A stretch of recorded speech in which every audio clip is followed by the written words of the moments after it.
भूतिया कहानी। एक गांव में भूतिया बंगला। एक बार की बात है, एक छोटे से गांव में एक भूतिया बंगला था। यह बंगला बहुत ही खूबसूरत था, लेकिन कोई भी उसमें नहीं रहता था। कहा जाता है कि उस बंगले की मालकिन बिमला एक बहुत ही दयालु और उदार महिला थी। वह अपने गांव के लोगों की हमेशा मदद करती थी। जल्द ही बिमला के घर एक छोटे से बेटे ने जन्म लिया। उसने अपने बेटे का नाम राज रखा। राज एक बहुत ही खुश मिजाज और शरारती लड़का था। वह हमेशा अपने माता पिता के साथ रहता था। एक दिन राज बंगले के बगीचे में खेल रहा था। तभी एक बूढ़ा आदमी उसके पास आया। बूढ़े आदमी ने राज को बताया कि वह एक जादूगर है।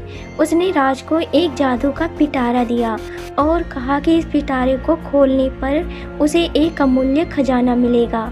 राज बहुत खुश हुआ और उसने पिटारा खोल दिया। जैसे ही उसने पिटारा खोला, उसमें से एक भयानक राक्षस निकल आया। राक्षस ने राज को मार डाला। बिमला ने जब राज की लाश देखी तो वह बहुत दुखी हुई।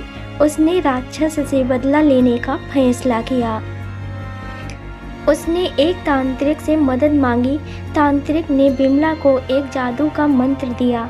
बिमला ने उस मंत्र का जाप किया और राक्षस को मार डाला। लेकिन राक्षस ने मरने से पहले बिमला को एक श्राप दे दिया।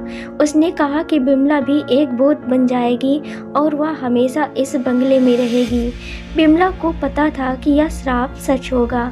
वह अपने बेटे के लिए बहुत दुखी थी। उसने अपने बेटे को खोने के लिए खुद को दोषी ठहराया। बिमला ने अपने बेटे की याद में बंगले को बंद कर दिया। उसने कहा कि जो भी इस बंगले में जाएगा वह मर जाएगा। गांव के लोग बिमला की कहानी सुनकर बहुत डर गए। उन्होंने उस बंगले के पास जाने से मना कर दिया। बंगला धीरे धीरे एक भूतिया बंगले में तब्दील हो गया। एक दिन एक युवक राहुल उस गांव में आया। राहुल एक साहसी लड़का था। उसे भूतिया कहानियों में बहुत दिलचस्पी थी। उसने बिमला के बंगले के बारे में सुना था और उसने उस बंगले में जाने का फैसला किया। राहुल ने रात को बंगले में घुसने की कोशिश की, लेकिन जैसे ही वह बंगले के अंदर गया, उसे एक भयानक आवाज़ सुनाई दी। आवाज़ ने उसे बाहर जाने के लिए कहा। राहुल डर गया, लेकिन उसने साहस नहीं छोड़ा। उसने बंगले के अंदर जाने का फैसला किया। राहुल ने बंगले के अंदर कई भयानक चीज़ें देखी। उसे बिमला का भूत भी दिखाई दिया। बिमला ने राहुल से कहा कि वह बंगले से बाहर निकल जाए, लेकिन राहुल नहीं माना। उसने बिमला से उसके बेटे की कहानी पूछी। बिमला ने राहुल को अपनी पूरी कहानी सुनाई। राहुल को बिमला की कहानी सुनकर बहुत दुख हुआ। उसने बिमला से कहा कि वह उस राक्षस के श्राप से मुक्त होने में मदद करेगा। राहुल बहुत दुखी था। वह बिमला को बचाने के लिए कुछ भी करने के लिए तैयार था। उसने एक तांत्रिक से मदद मांगी। तांत्रिक ने राहुल को बताया कि राक्षस के श्राप से मुक्त होने का एकमात्र तरीका यह है कि उसे उस बंगले में बुलाया जाए। राहुल ने तांत्रिक की सलाह मानी और एक यज्ञ किया। यज्ञ के दौरान राहुल ने राक्षस की आत्मा को बुलाया। राक्षस ने राहुल को देखा और बहुत गुस्सा हुआ। उसने राहुल पर हमला किया, लेकिन राहुल ने उस राक्षस की बलि चढ़ा दी, जिससे राक्षस की आत्मा को पीड़ा होने लगी।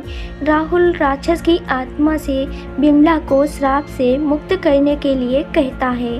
राक्षस अपना श्राप वापस ले लेता है और उसकी आत्मा भी मुक्त हो जाती है। राक्षस के मुक्त हो जाने पर बिमला का श्राप भी समाप्त हो गया। बिमला राहुल का धन्यवाद करती है। राहुल ने बिमला के बंगले को खोल दिया और गांव के लोगों को बुलाया। राहुल ने गांव के लोगों को बताया कि बिमला एक दयालु और उदार महिला थी। उसने कहा कि बिमला की आत्मा अब मुक्त हो गई है। गांव के लोग राहुल की कहानी सुनकर बहुत खुश हुए। उन्होंने बिमला के बंगले को एक मंदिर में बदल दिया। आज भी गांव के लोग बिमला की याद में उस मंदिर में जाते हैं। ऐसी ही भूतिया कहानियाँ सुनने के लिए चैनल को सब्सक्राइब करें और एक लाइक ज़रूर करें। धन्यवाद।